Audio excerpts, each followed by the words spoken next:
Hey guys, as you can see by all the packaging that's piled up in front of the camera today, it's going to be arm discussion day. I have collected or attempted to collect over the years one of about every arm that was in the Super 16D realm. Back when we were racing these pretty heavily in the I'm gonna say 90s all the way through. Wow, we went a lengthy time racing these all the way up through the 2000s, and they're bringing actually a comeback today, being Mid-America's re-released the Parma line. Mainly I'm doing this video to show you how to tell the difference between some of the arms that's going to be tried to passed over as Parma arms. We're going to talk about the older Parma arms, the Trinities, the Slot Works, the Cats, the Zippers, the Ferrets. There was a lot of different companies that made these arms, and there is one better than the other. I'm going to be honest with you. No, you're going to get good ones and bad ones in all of them. That being said, depending on the rules, that's why a lot of rules were, back then on the USRA or whatever the acronym was. A lot of these arms, or the majority of these arms, were all legal. As long as it was a Chinese wound arm and not an American wound arm, you were fine. They were all comparable. They basically started banning certain ones of them, simply because that the lack of supply. People fuss when somebody's running something that they can't get, and back and forth. So that being said, the Parma line's back out with Mid-America. A lot of these older arms are going to be try to slip through. They're a little bit difficult to find nowadays, but people do still have them, and some people that still have them don't even know what they have.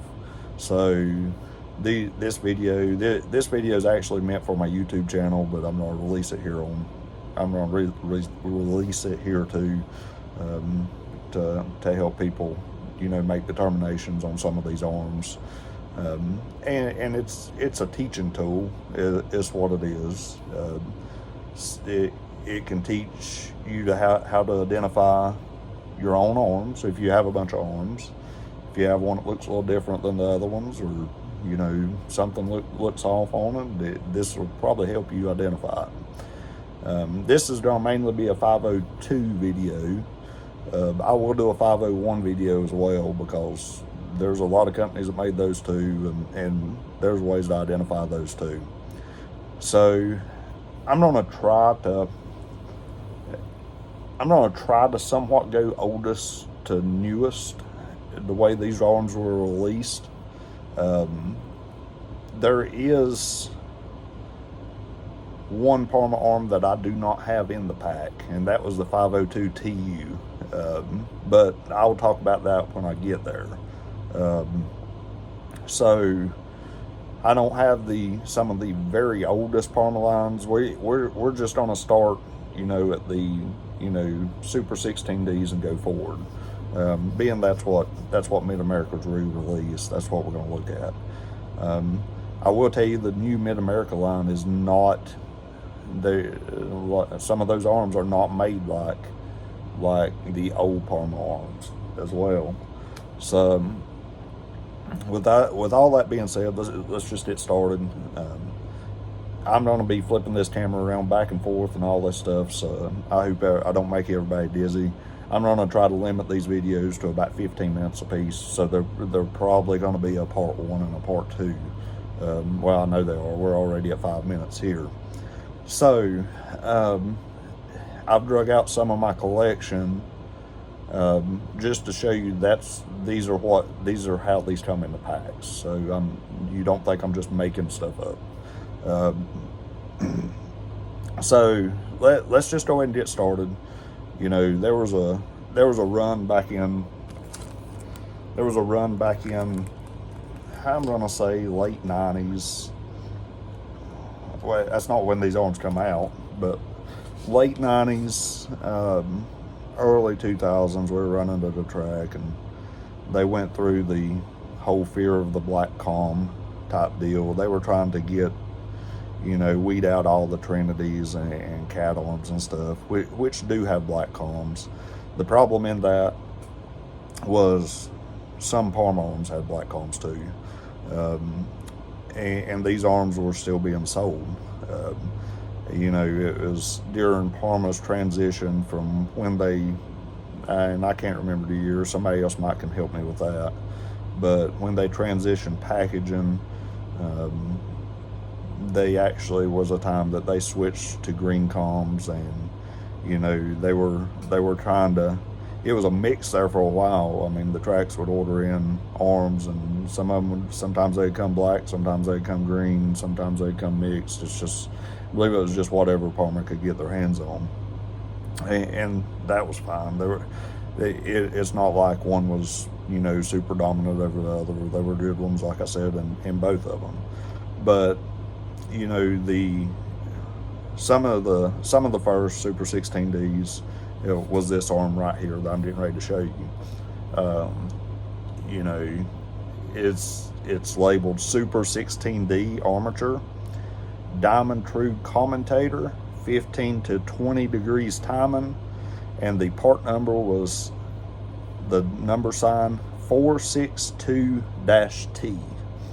Now, they did make another variant of this, and it was when they changed it to the 502-T, but that's the only difference in those arms were that the Parma had actually added some more products and stuff, and they tried to keep all their part numbers together. So when they added part numbers, they tried to group all the arms together. So virtually the 462T and the 502T is the same arm. So that being said, we're going to take a look at this arm, and I'm going to show you one inside the pack and outside the pack as well. So this is what the packaging looks like. Super 16D armature, you know, diamond true commentator, 15 to 20 degrees timing, 462T, and it's, you know, it's made in Hong Kong. So if you look at this armature, like I said, this is out of my collection, so I'm not opening this one. I'll show you one out of the pack. So basic, I wish I could get this to show a little better. So there we go. So it's your basic Parma armature.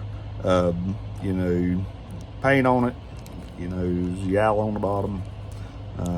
You can see it right there. Blue stripes. You know, the blue paint on the stacks, that changed with Parma over time too. Some of the 502Ts were marked in black stripes. As you can see, this is a Parma arm, and it came with a black arm. The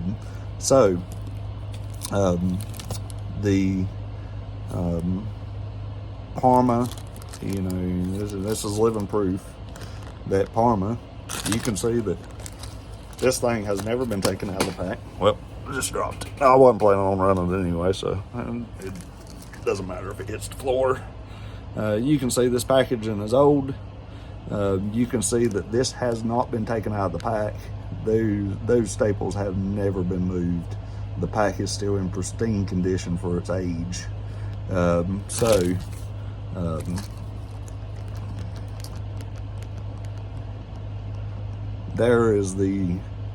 There's the telltale sign that if somebody ever tells you a Parma arm did not come with a black calm, They absolutely did. So this arm doesn't have any drilling. You know, it's got like two little small drillings. I will get into drillings when we start talking about performance armatures. The stack length on these arms, were your typical 490 stack. That wasn't really no different. The comm on these old 502Ts is, let me see if I can find you one here. The comm on these old 502Ts actually had a terrible comm on them. They were smaller in diameter, and, well, if I can find one.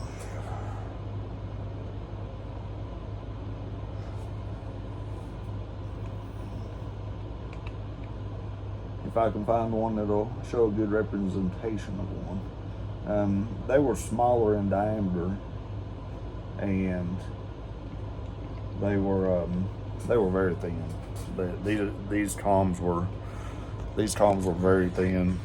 You didn't get much truing out of them. When I say smaller in diameter, they were smaller this way. They were terrible. The grooves in the comm were super thin. I mean, super thin. And when they were making these arms, whatever kind of glue or epoxy or something they were using to go over the lines, it was pretty frequent with these with the old 502Ts and 462Ts, that pretty frequent that 1 out of every 3 to 5 you're going to get was going to have a groove in the comm filled up with glue, which is bad. I mean, you absolutely do not want that. I had some of these in this packaging that I told you that through the years where the part numbers were changed and stuff like this, they actually just went up. Now these are 501s.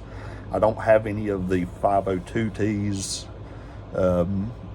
in the pack, but this is just going to kind of show you where the part numbers changed. These are actually 501s. These actually are a little bit newer than the 462, and therefore this is around that transition to where they had green comms. But they did make a 501T, and there's what a 501T. Now if you get the 461T, it will have a black comm, and I don't have one of those to show you in the pack. They're they're rare. Well, I shouldn't say they're rare, but they're just harder to find now. So you can see here where they, and the only reason I told you I was gonna do a whole different video on the 501s, but I just want to show you like through the years that Parma changed their part numbers as they increased their products. This is a 500T. Older packaging, 15, 20 degrees diamond true comm, all that stuff. So the 500T and the 501T is the same arm. Newer packaging, and the only thing different is the part number. So this is just shown so you know how some of these numbers that you get on these packages or you hear about, those number changes, you very well, the 501T and the 500T is the exact same arm in a 501 class. The only reason for the number change is Parma added parts, and they changed the numbers. Wish they left them the same the whole time. So that is a quick go over on a 500 or 50, or it's actually the 462T. You will see packaging, or they did make packaging of a 502T as well. That's the same arm. Older Parma arm, 490 stack, black comm, smaller comm. Those arms did seem to have a lot of epoxy on the lines, a lot visible epoxy on the lines. So that's that's one of those. So we're running at 15 minutes. So I'm gonna start over, or start part 2. So these uploads won't take forever to upload.